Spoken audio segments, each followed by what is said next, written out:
Assalamualaikum warahmatullahi wabarakatuh. Saya Dinda Putri Wijayanti, NIM 1866045. Di sini saya akan mempresentasikan tentang tugas perancangan sekolah alam mata kuliah Desain Arsitektur Islami 4 yang saya beri judul Eco Green School. Berikut ini proyek profil dari Eco Green School yang berlokasi di Desa Sumberdem, Kecamatan Wonosari, Kabupaten Malang yang memiliki luas lahan kurang lebih 1,7 hektar. Memiliki tipe proyek edukasi dan outbound, di mana proyek ini mengambil konsep sekolah hijau agar anak-anak dapat belajar dengan nyaman dan dapat memaknai nilai kehidupan pada alam sekitar. Tapak ini berada pada kawasan yang asri sehingga memiliki lingkungan bersih dan alami dengan area hijau. Secara umum, lingkungan pada tapak di sini itu berkontur dan memiliki view yang indah dari segala arah tapak. Namun, pada kawasan tapak, area hijau belum termanfaatkan dengan baik. Untuk batas-batas pada area tapak, di sebelah utara terdapat pemakaman, selatan pemukiman, timur pasar, dan barat lereng. Proyek kali ini saya mengambil nilai Islami dari Quran Surah Al-Baqarah ayat 205, di mana pada tafsir Quraisy Shihab yang mengambil kesimpulan bahwasanya Allah menciptakan manusia sebagai khalifah dalam arti pengelola dunia. Jadi saya menyimpulkan bahwasanya bangunan yang akan saya buat yaitu bangunan yang ramah lingkungan, fungsional, bersih, aman, dan nyaman.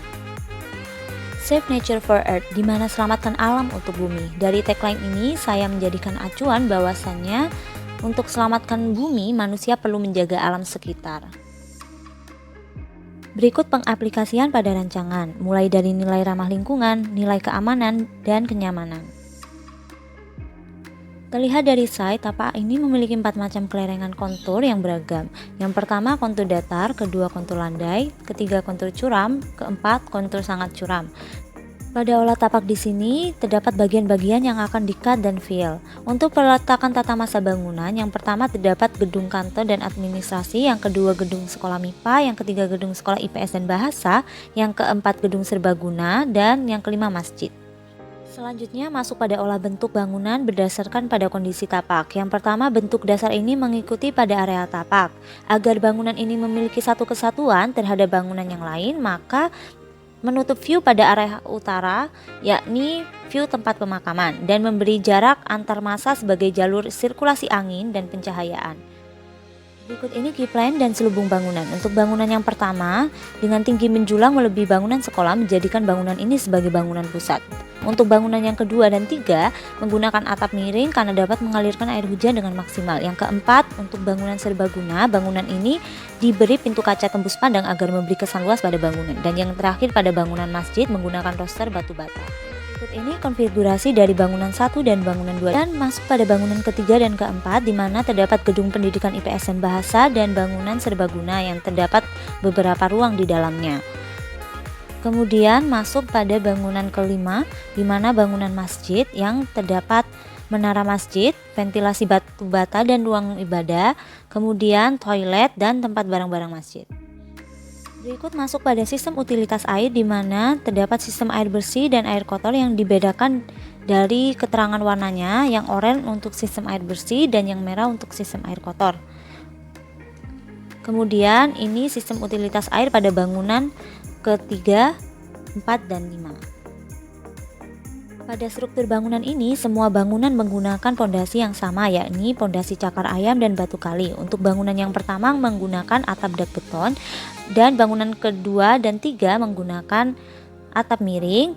Untuk bangunan keempat dan 5 menggunakan atap dak beton.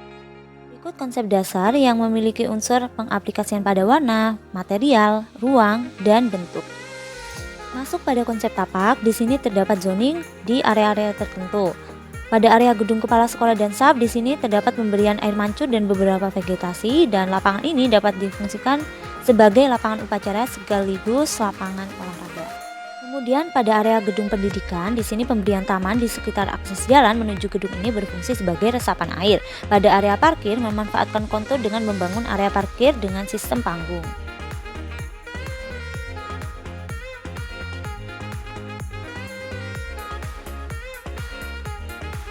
Berikutnya area hijau agrikultur dan area gedung serbaguna. Pada area hijau agrikultur terdapat gazebo, kolam ikan, dan beberapa vegetasi. Untuk area gedung serbaguna, pemberian beberapa vegetasi pada area depan gedung serbaguna. Masuk pada area masjid dan area kantin dan taman. Di sini area masjid, pemberian taman pada tapak depan masjid ini dapat memberi kesan asri dan dapat meresap air hujan. Untuk area kantin dan taman, di sini memiliki vegetasi berupa pohon tabebuya atau pohon sakura khas Brazil yang memiliki manfaat sebagai penghijauan. Berikut ini konsep ruang dari kelima bangunan, mulai dari gedung kepala sekolah dan staf, gedung pendidikan IPA, kemudian gedung pendidikan IPS, dan gedung serbaguna, dan yang terakhir yakni masjid. Berikut konsep bentuk dan tampilan mulai dari gedung kepala sekolah dan staf, gedung pendidikan IPA, gedung pendidikan IPS dan bahasa, gedung serbaguna, dan gedung masjid. Semua bangunan ini memiliki bentuk bangunan yang geometris dan tegas. Masuk pada konsep struktur dan material. Di sini terdapat struktur bangunan yang menggunakan pondasi cakar ayam dan batu kali untuk bangunan kepala sekolah dan staf dan gedung pendidikan IPA. Sama halnya pada gedung IPS dan bahasa terdapat struktur pondasi cakar ayam dan batu kali. Untuk gedung serbaguna terdapat struktur bangunan yang menggunakan pondasi cakar ayam dan batu kali juga.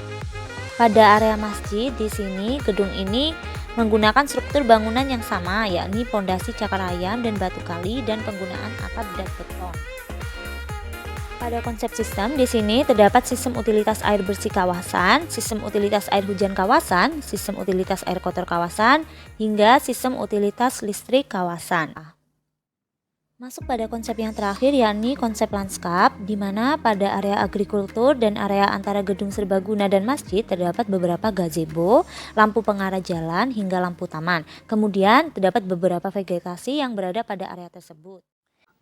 Assalamualaikum warahmatullahi wabarakatuh. Berikut ini video skematik desain dari kelanjutan proyek Sekolah Alam SMA Eco Green School.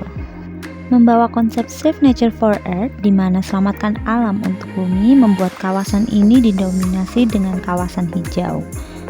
Untuk jalur akses pada kawasan tapak ini dimulai dari jalur entrance yang berada pada arah timur tapak, yang kemudian disambut oleh area parkir yang menggunakan sistem panggung, di mana mengikuti kontur tapak asli pada kawasan.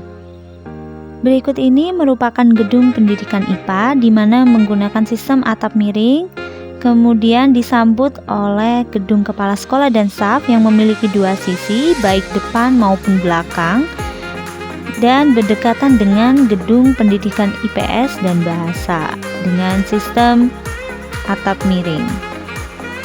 Untuk desain pada jalur entrance di sini didominasi dengan vegetasi pohon palem, di mana pohon palem itu sendiri berfungsi sebagai penunjuk arah pada kawasan tapak ini. Setelah itu masuk pada kawasan gedung pendidikan IPA, di mana gedung ini bisa diakses dari jembatan panggung dengan balkon kaca. Untuk ruang kelas pada gedung ini menggunakan material yang ramah lingkungan, yakni material kayu, di mana memberikan kesan hangat dan nyaman. Pada kawasan gedung kepala sekolah dan staf, di sini terdapat area olahraga, di mana lapangan ini dapat difungsikan sebagai tempat olahraga bagi para pengguna sekolah. Masuk pada salah satu ruangan dari gedung kepala sekolah dan staf, di sini merupakan ruangan staf pengajar, di mana ruangan ini didominasi dengan warna krem dan didominasi oleh material kayu dan rumput statis. Gedung ini menggunakan sistem dak beton dengan kombinasi atap datar yang menjadi ciri khas dari bangunan ini.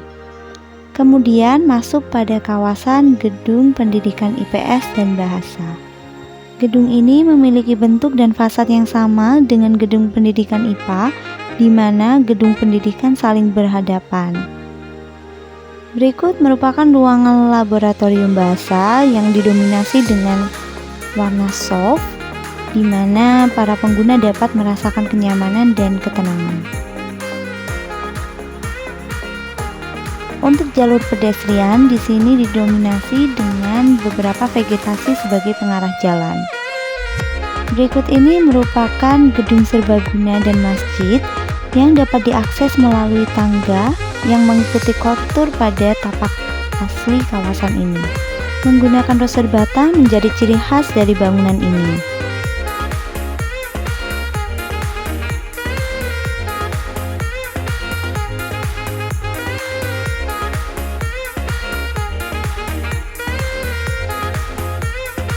Pada area ini dibatasi dengan pagar sebagai keamanan bagi para pengguna.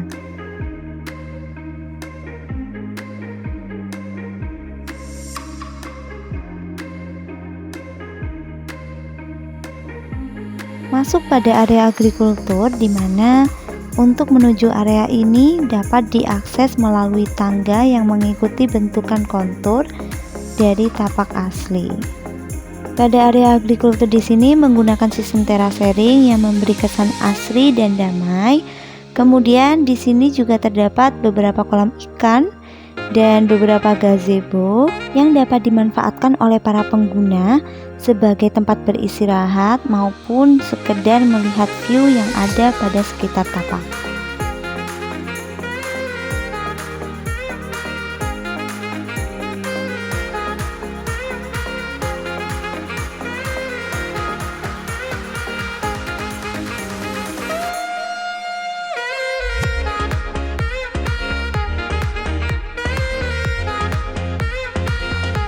Pada area sudut utara tapak ini terdapat kantin dan taman, di mana pada area ini para pengguna dapat memanfaatkan untuk beristirahat dan juga dapat dimanfaatkan untuk melihat view sekeliling kawasan.